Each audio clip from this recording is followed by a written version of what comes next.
Hi, I'm Louie Bellson. What you just saw and heard me play is really a composite of some of the basic drum rudiments. You know, this is a fascinating instrument. The drum is one of the earliest, and still today it remains one of the most important instruments of the band and orchestra. Now, during this program, we're going to get into some basic drum rudiments, but before we do, let's get into the proper hand positions. One of the first rules is the selection of a drumstick. This happens to be a 5A drumstick and is probably one of the most popular drumsticks today. Now, we're going to deal with what we call the match grip position because it is the easiest for a beginner. Here is the match grip. Also, we'll learn later on that there is a traditional grip, but right now, let's concentrate on the match grip position. The fulcrum, or the gripping point for the right hand, is between the thumb and the first finger, this way. And you will notice that the grip is 1/3 from the butt end of the stick. I immediately bring the second finger around to meet the thumb, and that is the means of direction, or the guide for that drumstick. The third and fourth fingers, we don't have to worry too much about now, but they are used for loudness, and we will know more about this later on. But the importance is the gripping point, 1/3 from the end, between the thumb and the first finger, and the second finger acts as a guide. So we have this position with the right hand. When you look at it from this angle, you will notice that the stick is an elongation of the forearm. It is straight with the forearm. This is the right hand position. For the match grip, we will assume that this left hand is identical to the right hand. So when that happens, we have the perfect match grip position. This is a 5 by 14-inch snare drum, and this is a rubber practice pad. This one is excellent because it fits right on top of the snare drum. Now, in case you don't have a snare drum, there are many variations of practice pads, those that can fit on the table or a chair. Now, the practice pad is very important because it really cuts down on the volume of sound, and I'm sure this will make your family very, very happy. Now, we must learn how to strike the pad or the drum. It's very important that we get our hand positions correct and we relax. The word relax is very, very important. Now, with the right hand, let's make a series of blows on the drum pad to get the agility and the relaxation that we need to just make one blow. Thus, 1. Now, you notice as I strike the drum pad, I bring that stick right back up into position. I do not allow it to press against the drum pad in this manner. It's very important to bring that stick right back up into playing position, therefore getting a very clear sound from the drum pad and the drum. And it's very important, I think, at this point to just keep reiterating, making right hand blows until you get that feeling of relaxation. Then do the same thing with the left hand. And then you eventually put right, left together. Make sure that you strike with the right hand as heavy as you do with the left hand, and make sure that you can hear that sound, that one is not heavier than the other. Also, you notice that as I'm striking the drum head at this position, I get a louder sound. As I come down closer to the pad, I get a more soft sound. So when I'm this close to the pad, I'm actually playing very, very soft.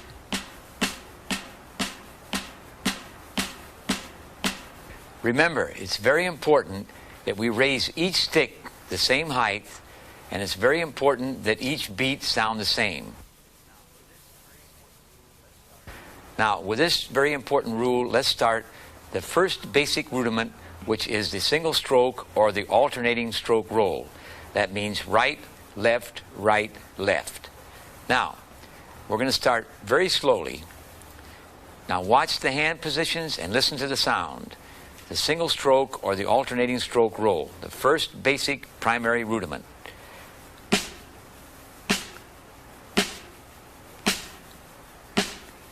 Now you notice where I'm relaxing, making that blow a very natural, there's nothing stiff about the blow at all. Make sure that the right, especially the left hand, is as high as the right hand. There's a tendency sometime to make the right blow a little heavier because the right side seems to be a little stronger. So we should place a little emphasis on that left hand. If you're left-handed, then of course you just have to reverse that position. Now I'm keeping a slow speed because it's very natural for a lot of students to want to progress a little too fast. And when playing drums, especially in the basic lessons, you must have a lot of time and patience. Now we can pick up the tempo a little faster. I am now in what we call the open position, which is very slow, open stroke or alternating stroke roll. Right, left, right, left, right, left, right, left. Keep that going. And keep in mind, you can look out of the corner of each eye. You can see how high you're raising those sticks and what kind of sound you can hear from your own ears as to what kind of volume of sound you're producing with the right stick and the left stick. Now, as we get faster, if you feel any kind of tension, stop and start over again, because we don't want to form any bad habits. I'm going to continue on to show you what a closed single stroke or alternating stroke roll sounds like.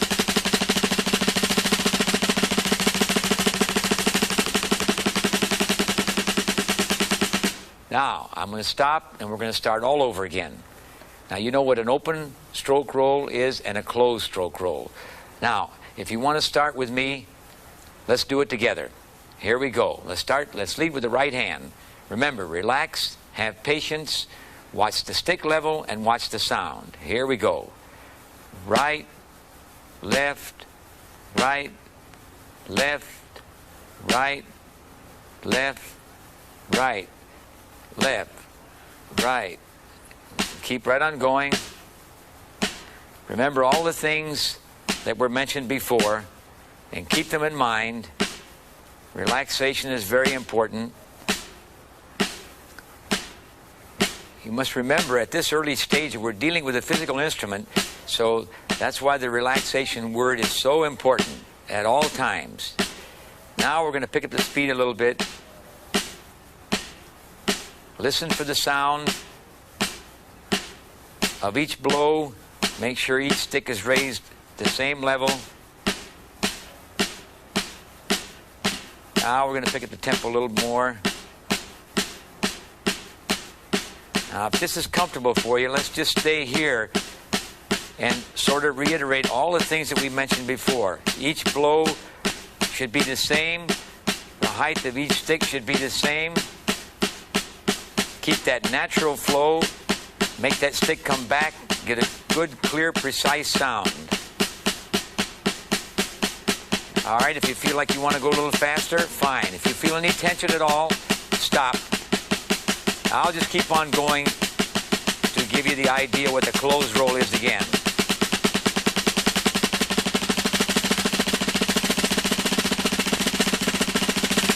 That completes the single stroke roll.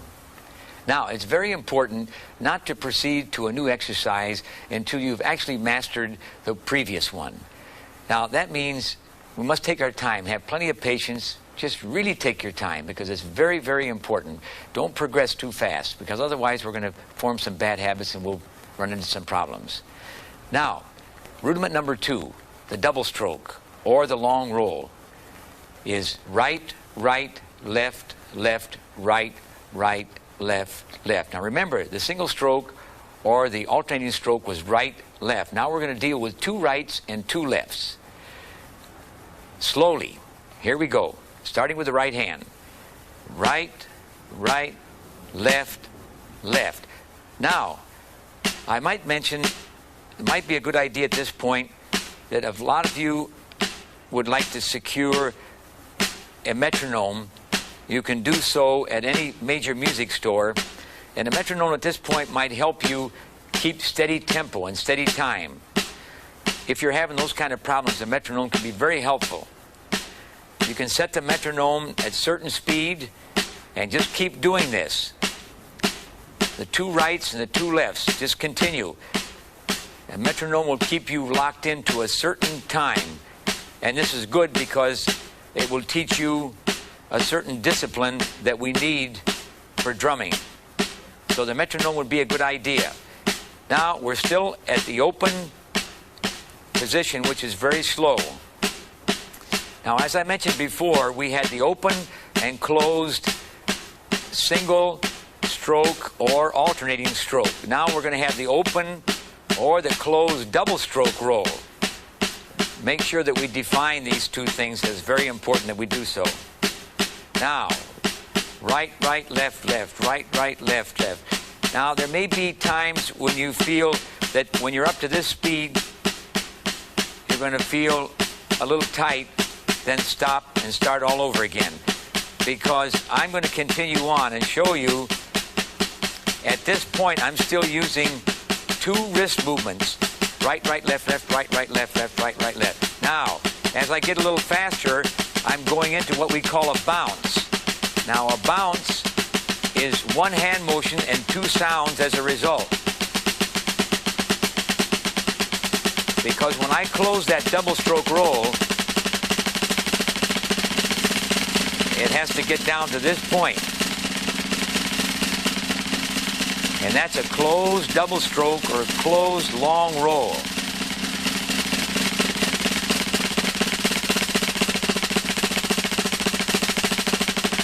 Now at this point, I'm going to slow it down to show you that I'm still bouncing. That is using one hand motion, but two sounds as a result with each hand. And as I get slower, then I get off the bounce and go back to two distinct movements with the right hand and two with the left hand. Now, let's start that again slowly. And you can play along with me. We're dealing with a double stroke or the long roll, which is two rights and two lefts. Now let's start with the right hand. Right, right, left, left.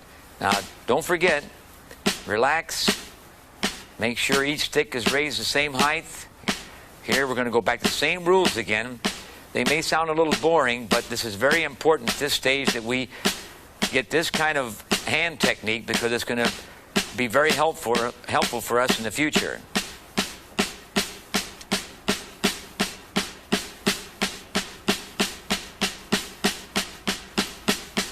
Now we're still using two rights and two lefts.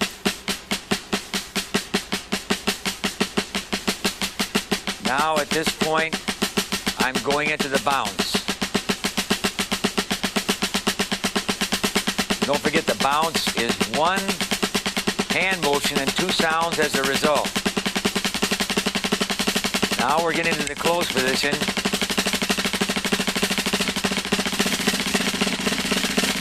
Closed long roll or closed double stroke roll.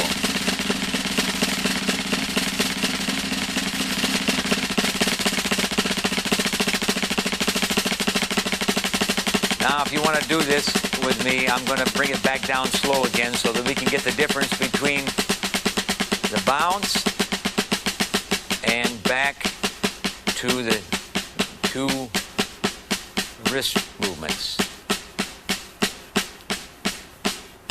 And there we've completed the double stroke or the long roll. Now we're going to concentrate on the third rudiment, the flam. And it's very interesting because the word flam is just like the rudiment is played. When you think of flam, F-L-A-M, the F is the little grace note and the L-A-M is the principal note. So it actually sounds flam, flam, flam, flam. Now, to get to that point, let's start right basic again, very slowly. In order to play a flam correctly, we must have one hand high and one hand low in this position. Now, the left hand, in this case, is the low hand. I would say maybe from 2 to 3 inches off the drum pad. The right hand is maybe about 18 inches higher.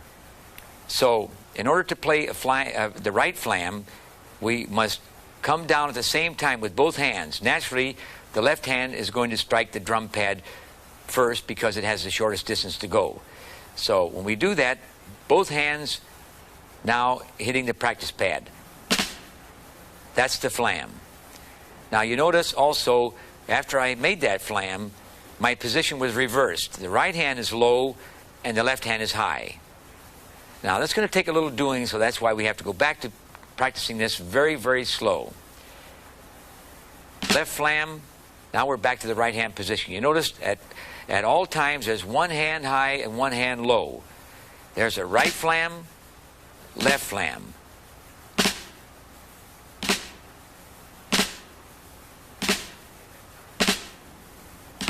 Hear that sound? Okay, now let's start the flam slowly again, and let's see what kind of speed we can get up to. Right flam, left flam. Make sure one hand is high, one hand is low.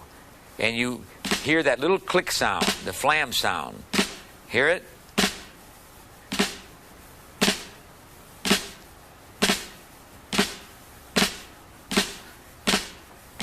Now let's just concentrate on the right flam only. And keep repeating the right flams. Right flam, right flam. Here we're dealing with all right hands high, all left hands low. And get that little flam sound. If you can play that speed, you're doing very well. If not, slow it down. After you've done that, then let's move over to the left flam. Very slow at first. Don't forget, the principal beat is the left hand in this case, and the little grace note or the short beat is the right hand. Practice slowly at first until you get that flam sound. Now, after you've practiced a while with the left hand, now let's put them together like we did at the beginning. Right flam, left flam.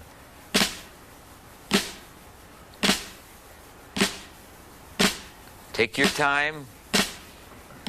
Make each beat sound the same. Each high stick the same height. Each low stick the same height. Because we want the right flam to be equal to the left flam.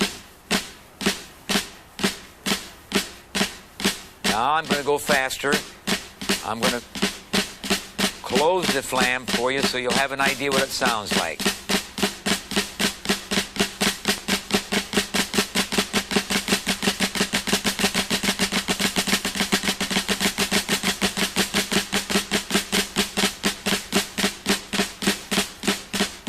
And I'm going to bring it back down to the slow position.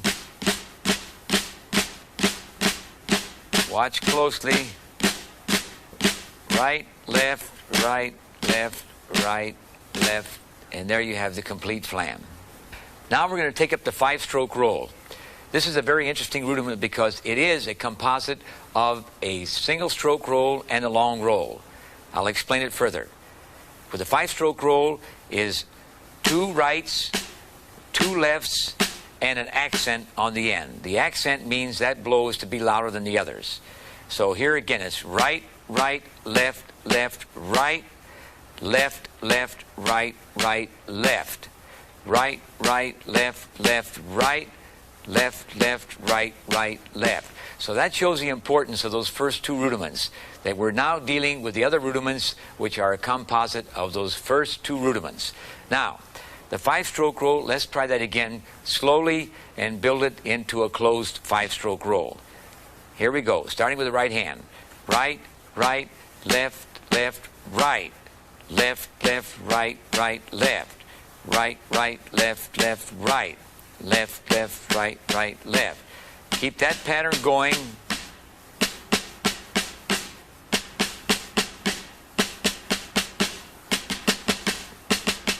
Now here again, remember the long roll with the bounce?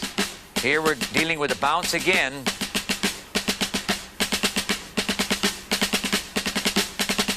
And the accent. Make that accent sound the same, the right hand or the left hand.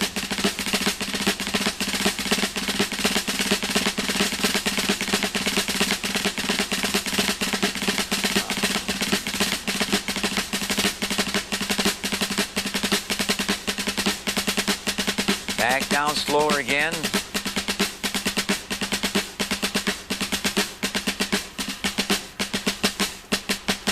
Back down to 2 wrist movements.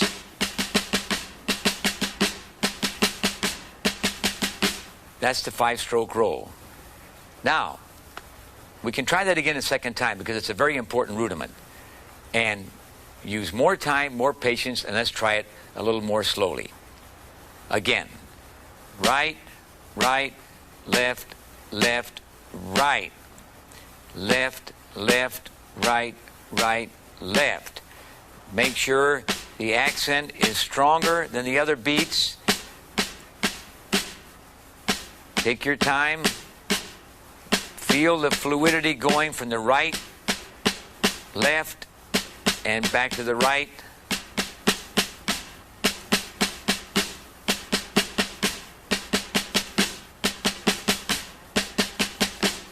I'm still not into the bounce.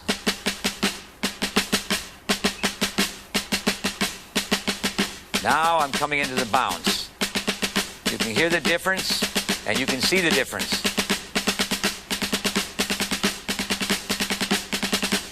Hear that accent?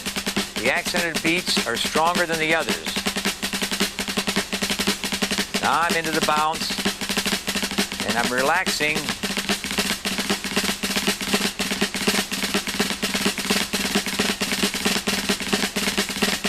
Closed 5-stroke roll.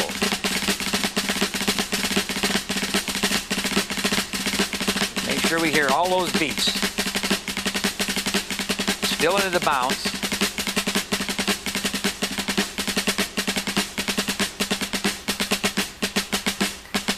Now I'm back out of the bounce, back to the hand positions again, and that completes the 5-stroke roll.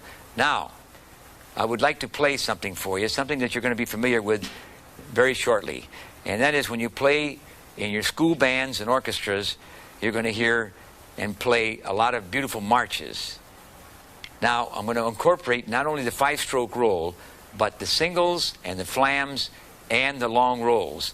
All the important 4 rudiments that we've played so far, you'll hear them in this little composition. It's sort of like a little march tempo. And it's reminiscent in some of the basic marches that you will be playing by some of the famous composers and arrangers. So here we go, all 4 rudiments.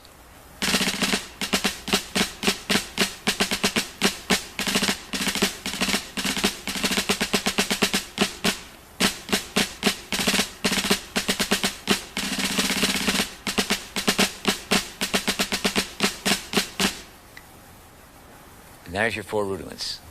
Now we're going to play our little composition, only much slower this time, and I want you to play along with me. I'll give you an idea what rudiment we're going to play. I'll call it out so it'll be perfectly clear to you. Here we go. Let's pick this tempo. 1, 2, 1, 2. 5, 5, 5, 5, 5. Flam, flam, flam. Flam, flam, flam, flam, flam, flam, flam, flam. Long roll. 2, 3, 4. Singles, 2, 3, 4, 5, 5, 5, 5, 5, flam, flam, flam, flam, flam, flam, flam, flam, flam, flam, flam, long roll, 2, 3, 4, singles, 2, 3, 4, 1. And now, let's go to the theory side, where we can become very good musicians by learning visually how this all happens. So let's turn to the charts. First of all, a staff is very important because a staff is comprised of 5 lines. 1, 2, 3, 4, 5. And there's a bar line that separates each measure, and you'll see that right in the middle. That's the bar line. Now, for drum set playing, or for drums, we use the bass clef sign. That's the bass clef. It's very important to note that some of the other percussion instruments like vibes, marimba, xylophone, we also employ the use of the treble clef. But here we're going to concentrate solely on the bass clef for drums. The next important topic is note values. And here they are on the chart. All right, we're going to deal with a very common time, which is 4/4, which means 4 beats to the bar. The first note we have is a circle. It's the whole note, and that has 4 counts, like 1, 2, 3, 4. For the half notes, you'll notice the difference. We not only have the circle, but we have a stem. That means with a stem, that note gets 2 counts, and there are 2 half notes that make up 1 whole note. So we're dealing with 1, 2, 3, 4 beats again, but the half note receives 2 counts. Now, let's go down to the quarter note, which looks actually like a half note, only the body is black. So we still have the stem. Each one of those quarter notes have the value of 1 beat. So actually we count 1, 2, 3, 4. And it takes 4 quarter notes to make up 1 whole note, or it takes 2 quarter notes to make 1 half note. So we can understand that valuation. Now we get down to the 8th note. The 8th note, we can either have a flag over the body, or it can be connected by 2 or 3 more 8th notes by a bar over the top. Now each 8th note is valued at half a count. In other words, it takes 2 8th notes to make up 1 quarter note. And if we're going to count that in 4/4 tempo, I will play it along with counting so you get an idea the valuation an 8th note has. In 4/4 tempo, it's 1, 2, 3, 4. 1 and 2 and 3 and 4 and. That's 1 bar of 8th notes in 4/4 time. Now, we're going to get down to the 16th notes. And you will notice that each 16th note has 2 flags instead of 1 flag. And instead of the flags, you can utilize the bar line, which is a double bar line, to connect 2, 3, 4, or more 16th notes. Now, I will play this exercise also for you in 4/4 tempo. So here we go. 1, 2, 3, 4. 1 eana, 2 eana, 3 eana, 4 eana. That's 1 bar of 4/4 tempo using 16th notes. So there you have the spectrum: whole note, half note, quarter note, 8th note, and 16th notes. And now for that interesting rudiment, the flam, let's move over to the chart and see what it looks like. Okay, you will see a small note, and that's the grace note, right before the principal note. Now the principal note in this case is a quarter note. Now that can be a half note or it can be a whole note. In this case it's a quarter note. Now I want to play that for you. You see the grace note is the little hand motion that we make, which means the left hand is the low hand, and of course the principal note is the high hand, which would be the right hand. So we're going to make a right flam, and here's what it looks and sounds like. Right flam, left flam, right flam, left flam. So there you have the grace note and the principal note to make up the flam. And now we move on to the musical rests. If you'll notice, the whole rest is a little black rectangle that is right below the line. That gives us 4 beats rest. 1, 2, 3, 4 beats of complete silence. The half rest is that same little black rectangle which is on top of the line, and that gives us 2 beats rest. 1, 2, or 3, 4. 2 beats rest. The quarter note rest looks like a little lightning mark, and there we have 1 count rest. 1, 2, 3, 4 counts of silence. The 8th note rest looks like a little 7, and that receives 1/2 count rest. So we're dealing with 1 and 2 and 3 and 4 and all rests. And now for a very important part of music, dynamics. Let's turn to the chart. First of all, you see the P, which means soft or piano. The M, F, is medium or mezzo, forte. The F is loud or forte. And there you have 3 very important dynamics that can be used not only in music but drumming or anything else. And now let's go to the chart for the time signatures. First of all, you will note that we've included the treble clef there to give you an idea what it looks like. Now, you've already had the bass clef, but this is what the treble clef looks like. Now, the basic time signature 4/4. The top number indicates the amount of beats in each bar. The bottom number indicates what kind of note receives that count. So in 4/4 time, you have 4 counts to the bar, and each one of those beats is a quarter note. Moving on to 3/4 time, you have 3 beats to the bar, and each one of those beats is a quarter note. So it's 3/4. In 2/4 is 2 beats to the bar, and each beat is a quarter note. Now in 6/8, you have 6 beats to the bar, and each one of those beats is an eighth note. Now the C on the end is common time, which is exactly the same as 4/4, the first one. Now, to give you an idea of each one of these, I'm going to play something, first of all, in 4/4. So here we go. 1, 2, 3, 4, 1, 2, 3, 4, 1, 2, 3, 4, 1, 2, 3, 4. Now in 3/4. 1, 2, 3, 1, 2, 3, 1, 2, 3, 1, 2, 3, 1, 2, 3, 1, 2, 3, 1, 2, 3, 1. In 2/4. 1, 2, 1, 2, 1, 2, 1, 2, 1, 2, 1, 2, 1, 2, 1. In 6/8. 1, 2, 3, 4, 5, 6, 1, 2, 3, 4, 1, 2, 3, 4, 5, 6, 1, 2, 3, 4, 5, 6, 1, 2, 3, 4, 5, 6, 1, 2, 3, 4, 1, 2, 3, 4, 5, 6, 1. And of course, the common time is exactly the same as the first one, which is a 4/4, and that would be counted the same way. 1, 2, 3, 4, 1, 2, 3, 4, 1, 2, 3, 4, 1, 2, 3, 4.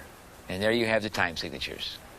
And now finally, let's move back to the staff and check the note that is written for the snare drum parts. If you will notice, the third space from the bottom, that's where we have our note. That's actually the standard notation for snare drum writing. Now you'll find out later on that that can be moved to the top space and so forth, but it is standard right now that we concentrate on the third space from the bottom. That's where our snare drum notation is. Now that we've had some basic theory, let's apply it to some sight reading exercises. First of all, we'll use alternating sticking, right, left, right, left. In fact, we'll start each bar with the right hand. Some of the observations. Look at the left-hand corner for the time signature, first of all, and then the dynamic marking. In this case, it's 4/4 time and mezzo forte dynamic marking. Okay, we're going to play this exercise 3 times. The first time, I will count and play alone. The second time, I'll have you play along with me when I'm counting. The third time, I will count but not play, but you will do all the playing. So here we go. The first time, the first exercise in 4/4 in medium volume. 1, 2, 3, 4. 1, 2, 3, 4. 1, 2, 3, 4. 1 and 2 and 3 and 4 and 1 E and a 2 E and a 3 E and a 4 E and a 1, 2, 3, 4. Okay, the second time through, I'll have you play along with me. Here we go. 1, 2, 3, 4. 1, 2, 3, 4. 1, 2, 3, 4. 1 and 2 and 3 and 4 and 1 E and a 2 E and a 3 E and a 4 E and a 1, 2, 3, 4. Now the third time I will count and not play, but you will do the playing. Here we go. 1, 2, 3, 4. 1, 2, 3, 4. 1, 2, 3, 4. 1 and 2 and 3 and 4 and 1 E and a 2 E and a 3 E and a 4 E and a 1, 2, 3, 4. This second exercise is in 4/4 tempo, but observe the dynamic level. It's 1P, piano, which means soft. So here we go, 3 times. Here's the first time.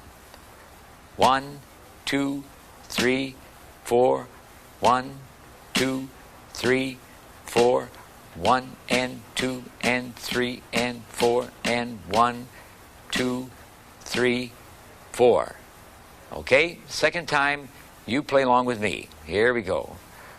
1, 2, 3, 4, 1, 2, 3, 4, 1 and 2 and 3 and 4 and 1, 2, 3, 4. Third time, I will count, you play alone. Here we go. 1, 2, 3, 4, 1, 2, 3, 4, 1 and 2 and 3 and 4 and 1, 2, 3, 4. Now we have a very interesting exercise. We're still in 4/4 time, but the dynamic level is different for every measure. The first bar, we're in mezzo forte. Second bar is piano. Third bar is forte. And the fourth bar is back to piano. So here we go. The 3 times. Here's the first time. 1, 2, 3, 4. 1, 2, 3, 4. 1 and 2 and 3 and 4 and 1, 2, 3, 4. Second time. Play along with me. 1, 2, 3, 4. 1, 2, 3, 4. 1 and 2 and 3 and 4 and 1, 2, 3, 4. Third time, you play and I'll count. Here we go. 1, 2, 3, 4. 1, 2, 3, 4. 1 and 2 and 3 and 4 and 1, 2, 3, 4. This time we are in 3/4 time, 3/4, and all the 4 bars are forte, which means loud. So here we go, 3 times. This is the first time. 1, 2 and 3. 1 and 2 and 3. 1, 2, 3. 1 and a 2 and 3. Second time, you play along with me. Here we go. 1, 2 and 3. 1 and 2 and 3. 1, 2, 3. 1 and a 2 and 3. Third time, I count, you play alone. Here we go. 1, 2 and 3. 1 and 2 and 3. 1, 2, 3. 1 and a 2 and 3. Now, for all these exercises, go over them time and time again. Take your time, have plenty of patience, familiarize yourself with each one of them, and make sure the dynamic level is right, the time signature is right, and the sticking is right.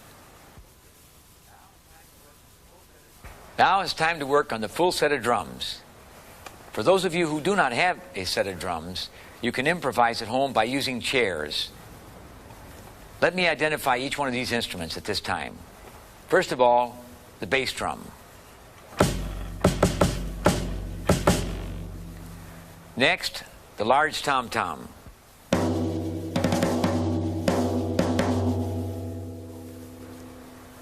The small tom-tom. And last, the snare drum.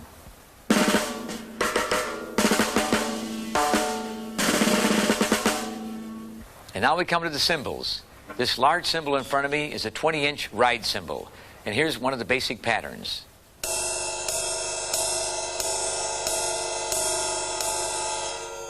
The cymbal to my left is a crash cymbal.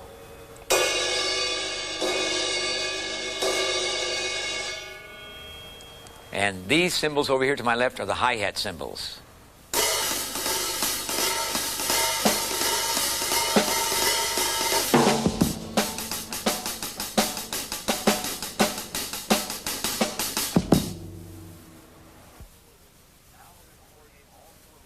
Now we're going to coordinate all 4 rhythms. The right hand, right foot, and the left foot. First of all, here's the basic beat with the right foot on the bass drum. Take your time. Play easy. Here we go. 1, 2, 3, 4. 1, 2, 3, 4. 1, 2, 3, 4. 1, 2, 3, 4. Now on the second and fourth beats, we're going to add the left foot, the hi-hat rhythm on 2 and 4. 1, 2, 3, 4. 1, 2, 3, 4. 1, 2, 3, 4. Now with the right hand on the big right cymbal, we'll play 4 quarter notes to the bar. 1, 2, 3, 4. 1, 2, 3, 4. 1, 2, 3, 4. 1, 2, 3, 4. Now on 2 and 4, the left hand, same as a hi-hat. 1, 2, 3, 4. 1, 2, 3, 4. Now that's all 4 rhythms going on. Just keep playing that over and over again for coordination. 1, 2, 3, 4. 1, 2, 3, 4. Making sure you get the right feel. Keep playing it. Familiarize yourself with the feel. 3, 4. 1, 2, 3, 4. 1, 2, 3, 4. Now we've established that basic rhythm.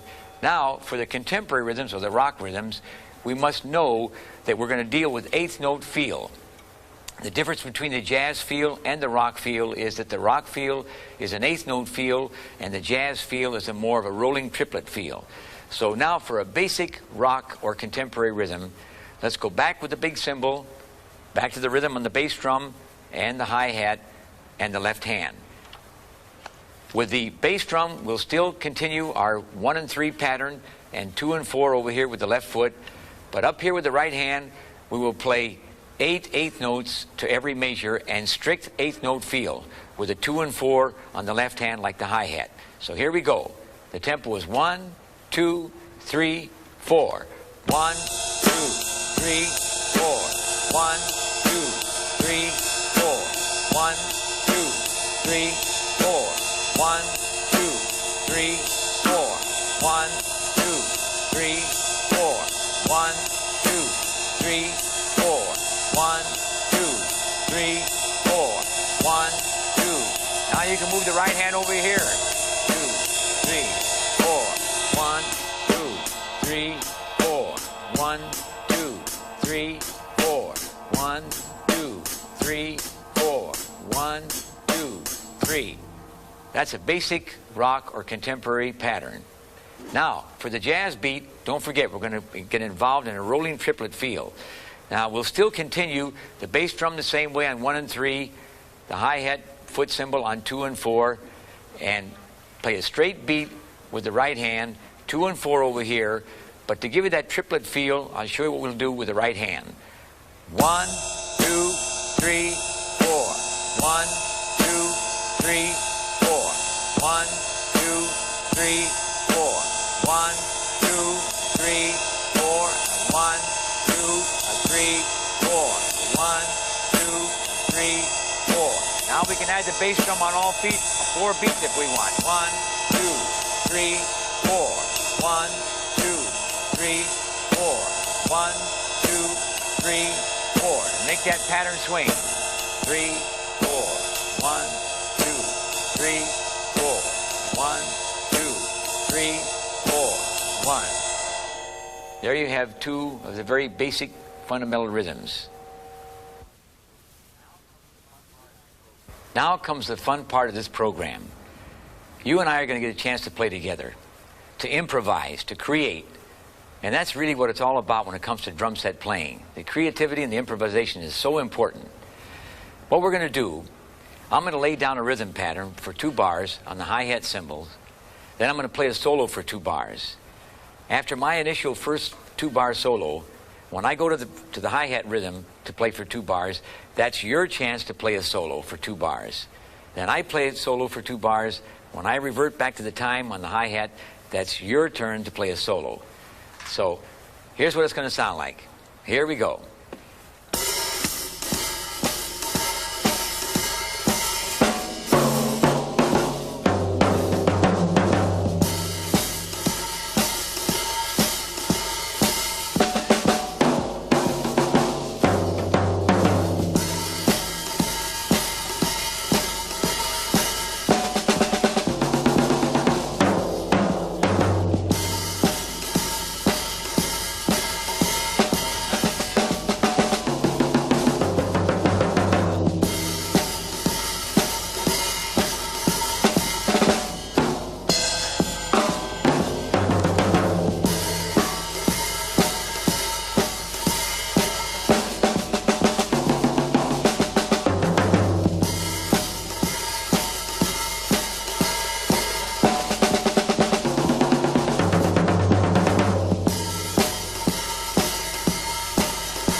my solos.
Don't forget, you can imitate my playing, but also at one point you must play your own creativity, your own improvisation. That's very important. Also, let's retrack a little bit. Patience, a lot of time on one exercise before going to another exercise. Make sure that you have plenty of time to do this. It's very important. Don't try to progress too fast because you'll find a lot of problems. And one other very important point. You can practice by turning off the sound. Without hearing the words that I have to say, you can just go by the actions. That's another very important thing. One of the last things I want to mention is I would like to thank my very good friend and a great drummer, Mr. Charlie Perry, who is so advanced in the educational field. And I want to thank him for